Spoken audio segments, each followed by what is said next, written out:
আলহামদুলিল্লাহ, অসংখ্য আপনাদের শুকরিয়া আদায় করি।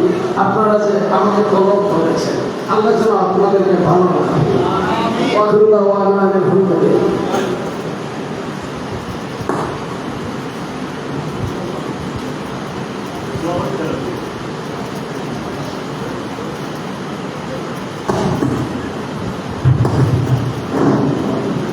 সুপ্রিয় মুসলিমের কেরাম, হুজুরের কাছে দোয়ার আকুল আবেদন হইল আমাদের প্রতিষ্ঠাতা সভাপতি সৈয়দ মরহুম বয়েস আলী সহ এলাকার যত মুদ্রেগান আছেন, যত প্রবাসী আছেন, প্রত্যেকের জন্য দোয়ার দরখাস্ত।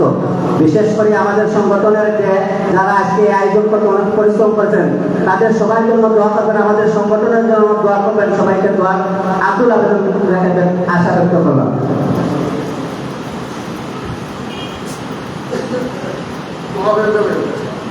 এক কাজ করি, নামাজ আদায় করিয়া আজান দিয়ে 6 মিনিটের দোয়া শেষ হবে না, কমপক্ষে 10 মিনিট লাগবে। নামাজের পরে দোয়া হবে ইনশাআল্লাহ।